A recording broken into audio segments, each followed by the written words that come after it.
teach. And I suppose first of all, before I run into the topic, I want to explain a little bit about how I see example setting and why it's important. I think for me, first of all, it's when I think of example setting, I think that if you were to make a list of the perfect type of guy that you'd like to get on your crew, if you were to sit down and actually make a list of the kind of skill set that you'd like that person to have, that's again the type of person that you need to become in order to attract that person. The second thing is, how I've always looked at it over the years has been that essentially what you're trying to do is you're trying to make a photocopy of yourself. And if you want if you look at a photocopier as being the example, if you put a piece of paper in and photocopy it, the original is always a little bit better than what comes out. And for me, that is what example setting is. You have to be better than the people you're trying to attract, and you have to be, at the minimum, you have to be the person that you are trying to attract. To run down through some of the points, I think the first one, to be a good example, I think you have to understand why it's important. So the first point for me is, you need to have an understanding of what's called the 2/3 rule. And obviously what the 2/3 rule is that people generally will do 2/3 of what they're shown, will retain 2/3 of information they're given, and so if you want people to do 10 pieces in your particular division, well, you need to be doing 13, 14 pieces in order for those guys to believe they can do 10. So you have to have an understanding of that. And in my experience over the years, some people try and build a crew working off bare minimums, and it just doesn't work, and people generally fall short of where you end up. So the first point is the 2/3 rule. Another important reason to set the pace for me and be a good example is, in my experience over the years of dealing with different types of people and coaching people generally, when they come into a business, don't look at what can I achieve. In my experience, they look at what can I get away with. In my experience, that what people can get away with comes from what they see you get away with.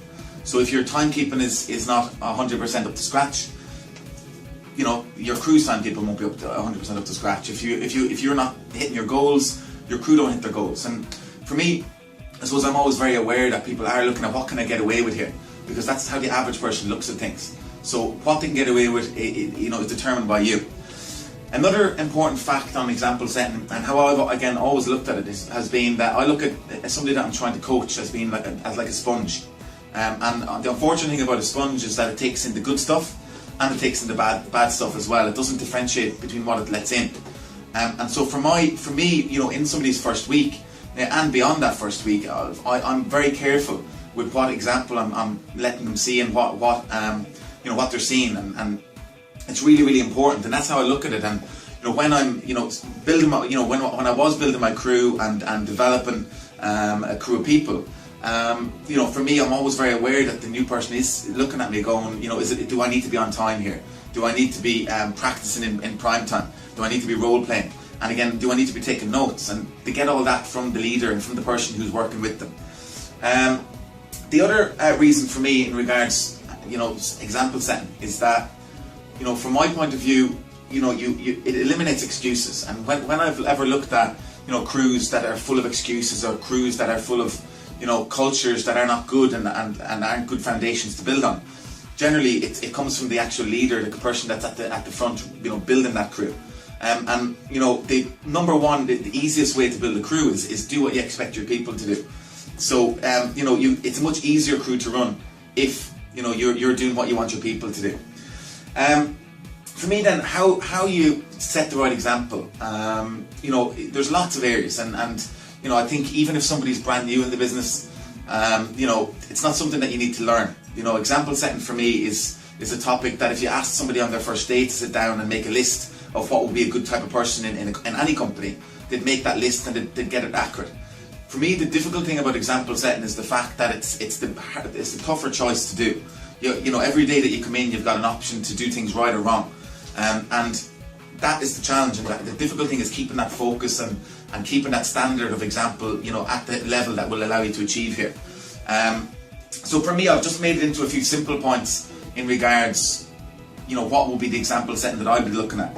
The number one thing in example setting in any business for me is setting the pace. And in this business, it does mean setting the pace in your sales, doing above and beyond what you expect your people and your crew to do.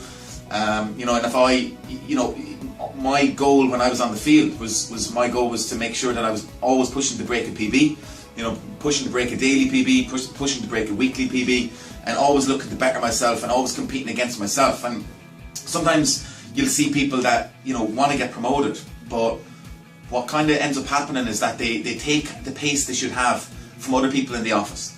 And which means if other people are not doing things properly, you know, your pace and your sales drop off. So for me, you have to compete against yourself. Always be pushing to break your daily PB, your weekly PB, and obviously setting the pace, being way out ahead of your crew in that.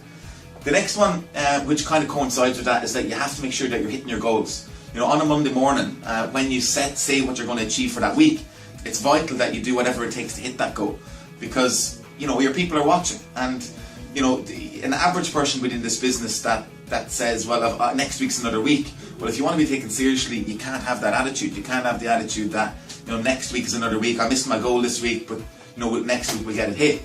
You know, if you remember what I've just said a few minutes ago, you know, the average person is looking at what can I get away with, not what can I achieve. So if you have a week where you underperform and don't hit that goal, you're going to develop that kind of a culture on your crew. So it's really important that on a Monday, when you say you're going to hit a certain target, hit a certain goal, that you go on and make sure that you do everything in your power to hit that goal. Another point is in regards to building a big crew is planning, is making sure that you've got a game plan on how to do it. And for me, I suppose I look at it like if you want a certain destination, if you want to, you know, drive to a certain city and you've never been there before, well, you need, you know, a GPS, you need some kind of a game plan in order to get there. And you can't just get into the car and just drive in one particular direction and hope that you're going the right way.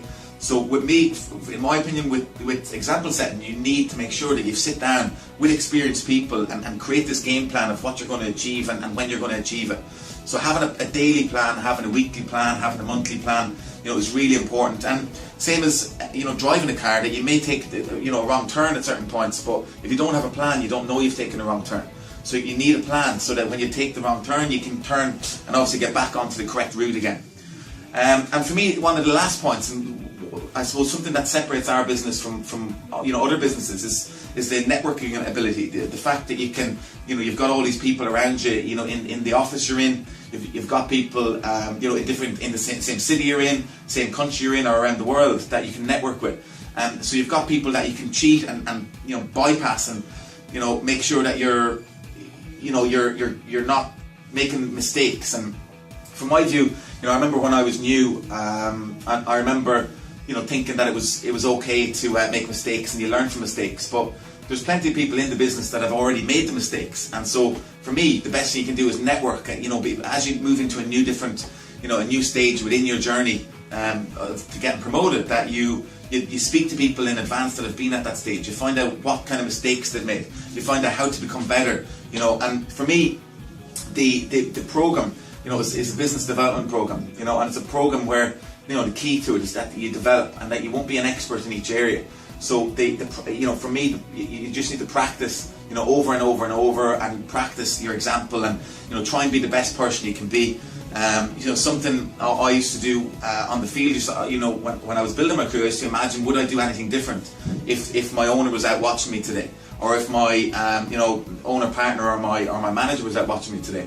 Would I do something different? Would I move quicker? Would I close harder? Would I take less of a break? And if you can learn to walk, talk, and act like you're always being watched, and walk, talk, and act, you know, to be the best person you can be, you know, that's my number one bit of advice. And with example setting, if you don't get that part down, it's very, very, very difficult, and I would say virtually impossible to replace.